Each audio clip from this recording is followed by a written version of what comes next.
Hi, everyone. Welcome to another interview with our leaders during Oikos Camp, the Barcelona edition. I'm very excited to have Lubna with us. I have been a part of the fellowship that she runs twice now. I loved it so much. I came back around because it was such a great opportunity. Um, and in addition to being the founder of the New England Impact Investing Initiative, and this fellowship that she'll tell a little about. She's also the chief administrative officer at Blue Hub Capital. So, Lubna, do you want to tell us a little bit about who you are and what do you do? Sure. Thank you, Stephen, and thanks for being a fellow twice over. So I have been in the nonprofit sector for 20 plus years now at a variety of nonprofits. I started at Teach for America in Houston as their first development director, and then worked for the Catholic Church for 3 years in campus ministry, and then came to Boston for my graduate degree and worked with a small design for development company called Design That Matters, and then worked at Root Capital for about 11 years, which it does international finance in Latin America and Africa with agricultural producers. And then moved from there to the CDFI sector and have been at Blue Hub now for about a year and a half in this position. So those have been my day jobs. And in 2016, before I had two small kids, it was around my birthday in November, and I kind of come up with something new every November that I want to pursue. And I had been thinking about launching a network focused on impact investing in the Boston area. And I was advised by a mentor that it was something that was timely and needed because despite the fact that there are many financiers and people in social enterprise in Boston and a lot of interest in impact investing, there really wasn't an informal community that kind of celebrated that. And I looked up, meetup groups and saw that there were many meetup groups in New York and San Francisco, for example, but not very many in Boston at all. So for us to start something in Boston, was meaningful. So we started it as a meetup group in 2016, called it the New England Impact Investing Initiative, and we call it NEIII for short. And it was just a meetup group having kind of regular events, monthly, quarterly events, featuring speakers on impact investing and having networking portions. And the events were fantastic, very well attended, and started to create something of a community here in Boston. And we attracted people from all over New England. And then in 2018, at the behest of my steering committee, who became my board, we became a registered nonprofit, and we are now a tax-exempt nonprofit. And so it's been a side gig for me. And in the interim, I also had two small children. And so the first, story I want to tell, or way to hopefully inspire your community, is that I think big things get done when you're able to mobilize a community behind a common cause or a common interest. And honestly, NEIII wouldn't exist, and especially not in the form it is now, if it weren't for our very active board and community of volunteers. So from the beginning, we asked people to volunteer to help us get it off the ground, to volunteer to put themselves forth as a potential board candidate. And because people all come to us kind of willingly and of their own accord, I think there has been a lot of energy that we've been able to build off of to create something real and that lives beyond me, its founder, and kind of even beyond the board as it is. So we are definitely, I'll talk about the fellowship in a minute, but we are at a pivotal point as an organization because we've always been volunteer run and driven. There's not a single paid person on staff, but we are now looking to hire a full-time executive director. And there's a catch-22 because we need first the funding to hire that director, or we need the director who will hire their own, who will raise their own funding. So the board is discussing what that looks like, but we really need somebody who's driving it forward full-time. And that's not me because I have my full-time job and many other commitments, but we're excited to be launching into that new kind of next stage for NEIII. And the fellowship, the way that came about is that really we gave birth to it during the pandemic. it was something we had been thinking about for a long time, because everybody in the NEIII community, I think we network with each other kind of for the purpose of finding opportunities in the impact investing sector, and also to find, mentors and people who can help us to grow personally and professionally within the sector. So I have many people over the years approach me for advice on how to break into the sector. And I thought, I can't be the only person giving this advice or giving informational interviews. We have to better connect with each other. So we created a fellowship, and it has been entirely virtual during the pandemic. And we were able, by virtue of that, to have 5 international fellows with each class. So now we've had 2 classes, about 25 or 20 members each year. The fellowship lasts from September through February. And then with a second fellowship program, we were able to extend it an additional 6 months with the help of corporate partners who have taken a group of fellows. We have 3 corporate partners who have taken groups of fellows and helped them to learn really what impact investing looks like in terms of practical applications. So we work with Trillium Asset Management, Eventide, and then Morgan Lewis. And so they're able to give our fellows more hands-on knowledge of how the deals get done. And the way the fellowship is structured is that so at the beginning in August, let's say, when we have our initial convening, we surface all the ideas that people have of what they want to learn about in relation to impact investing. And we kind of upvote the top ideas. And then based on those ideas, I curate a number of educational sessions, 1 per month, where we invite speakers to speak to those topics, and the fellows can participate and ask questions and do more of a deep dive. And we also open those up to our broader community in case anyone wants to participate. So that's the learning component. And then we also try to do small group events where people get to know each other in smaller settings and have more discussion. With the help of Boston Impact Initiative, they put together a fantastic integrated capital a deck of playing cards. They're called the integrated capital cards. And they basically teach you all the terminology of impact investing. So who are the players? What are the types of deals? What are the types of capital? And they walk us through a game with these cards where we can learn in a very hands-on way about impact investing. So that has been fun, and that will continue to be a component of it. And then on top of that, the fellows get discounted or free access to SOCAP, which has been virtual for the past 2 years. That's the Social Capital Markets Conference that usually happens in San Francisco each year. They also get access to the Impact Entrepreneur webinars. And so Lori Lane Zucker, who founded Impact Entrepreneur, does a series of interviews with luminaries in the impact investing space. And our fellows have access to all of those webinars, past and present and future, so that they can learn about whatever topic most interests them. And I'm trying to think of what other things. I also give them access or send them my list of job boards where I have looked in the past for impact opportunities, podcasts. I refer them to the podcast that I like to listen to regarding impact investing. So it's really a window. The fellowship is really a window into the world of impact investing, and kind of for the purpose of general knowledge, building a network, and then getting to know the players and the terminology in the space. And I think what I have found from an evaluation standpoint of the program is that it helps people to really become familiar and more comfortable talking about impact investing. And then they're better able to interview for positions. They're better able to determine where their skill set might fit. They build their networks and can continue to expand upon those networks over time. And not to take credit for it, but I do think I've seen many instances in which people in our fellowship program have found opportunities kind of as a result of things that were open to them through the fellowship. So that's the fellowship in brief. I do want to take any kind of general questions.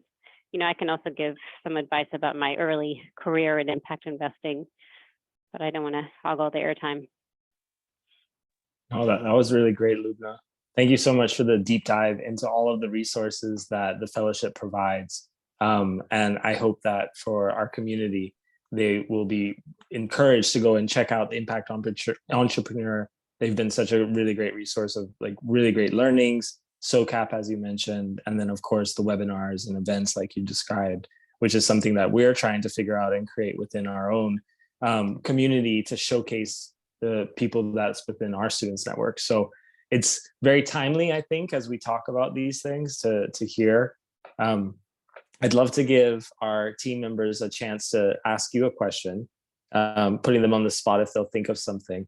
But one thing that is really interesting for me to think about is how language is like this barrier that oftentimes prevents people from getting into the field. And I like to say like how it's not rocket science. Like you can learn this stuff, but it's complicated in such a way. And maybe you could spend 2 seconds like diving deeper into how you think about language and like how do you try to incorporate these learnings to give access to this world of impact investing.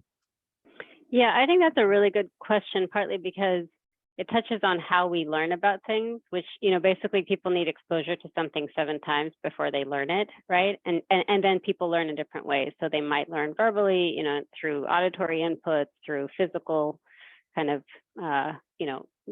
interaction, et cetera. So all that to say that when you are new to a space like impact investing, understanding how to learn the terminology is part of the battle. And I think that's why, so the feedback that I've received from fellows on that front is that the SOCAP immersion is extremely useful because it's this conference that's entirely dedicated to impact and impact investing. And so even if you're walking into these sessions and just, it feels like a fire hose, both of terminology and new concepts and new approaches, that exposure for several days in a row is helpful in getting grounded in, what is impact investing, who are some of the players, what are they doing in this space. So I think the fire hose approach is kind of part of any onboarding experience, but then it's also the nice thing about the impact entrepreneur webinars is that you can go at your own pace, right? And so you can see some topics that you're really personally invested in and learn about them and re-listen, and kind of participate in the live sessions if you want to and ask questions. So I think the combination of on-the-spot learning in terms of the actual educational sessions or SOCAP sessions and the self-guided opportunities are useful because you can expose yourself at your own rate. But I do think it takes hearing terminology in many different circumstances and in applied kind of over and over again to the actual concepts that help people to internalize how to speak about impact investing. And then I think you become much more, facile in a conversation with an interviewer, for example, when they ask you, well, how would you approach, let's say, measurement and evaluation with this particular opportunity? And even if it's something you've never thought of yourself before, if you've had enough exposure to how people pursue measurement in this space, then you're able to speak to it more knowledgeably. So I do think that exposure to terminology, it has to be in context. You can't just like look up impact investing terms and learn them by reading a list, right? I think it's useful to participate in conferences, listen to webinars, and let yourself absorb the terminology. And then my best friend is still Investorpedia. So, I remember I was at Root Capital and an investor called and asked if there was a call option for our notes. And I was like, call option. And I Googled it on Investorpedia and I said, no, there's no call option. But I didn't know what that meant at the time because finance wasn't my background. So I think you can, get savvy in the moment when you need to and know what your resources are online. But I do think you need to be exposed over and over again in context to really learn terminology. Does that answer your question? Totally does. Just like the constant exposure and being able to learn and use the language kind of gives you those keys when you're going into the interviews. And I think that's really relevant for our student interviewers. Nino had a question that she wanted to ask you, Lubna. Hi. First of all, thank you very much. So me as a person who more or less knows finance, I'm pretty curious if you recommend something when it comes to case studies. For instance, we often experience when it comes to job interviews, like specific case studies where this impact investing is incorporated. But it's pretty hard to have this practical knowledge because when you don't have experience of working specifically on that position.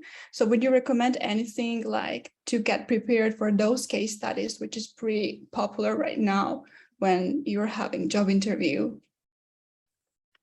Yeah, that's a good question. I think the challenge with getting access to case studies is they're usually affiliated with a university, right? So you have to be taking a course to get access to the case study unless they decide to share it more broadly.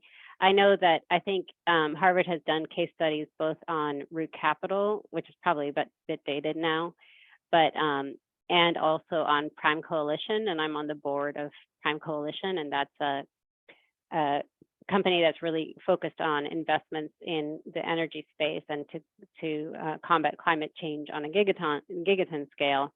And they had a few years ago, they had a case study done on them. So if you can get those, get your hands on those case studies, those are useful. I'm sure there are many others on impact investing themes. I think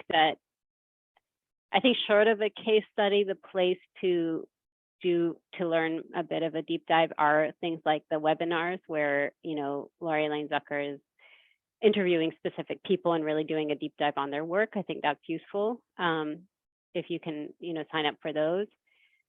I also think, I think for me, that's why the corporate portion of our fellowship has been so useful, because the corporations have basically opened their doors to allowing our fellows to have a window into what impact investing looks like in their world. And, I'm sure they still protect proprietary materials and the confidentiality of their clients, et cetera, but they're finding a way to share some useful learnings there.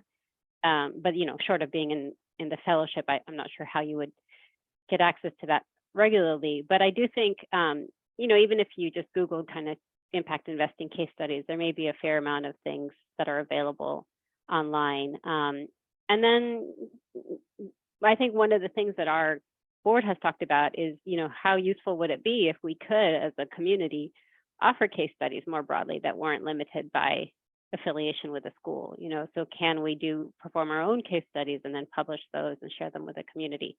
I think that's a great goal when we have an executive director on board who's really running with that. But it is something that I'd love to consider for something that we could offer the broader community. Because for us, the whole point of, for me, my tagline for any III is that we're democratizing access to education about impact investing. So it's not just something you have to pay hundreds or thousands of dollars to get access to or be affiliated with a school to get access to, but it should be something that's more broadly attainable to anybody in the world who wants to learn about it and get engaged. And that's what we're trying to do through the fellowship. Is that helpful? Amazing. Thank you, Nino, for the question. I know we have one question from Eula. You want to go with that question? Yeah, sure. I have a question about the volunteering work, because you talked about NEII being getting off the ground with volunteer work. So how to get the volunteers involved in the work, how to motivate them is really important. I just wanted to ask about it. Yeah, so we have a number of volunteer opportunities.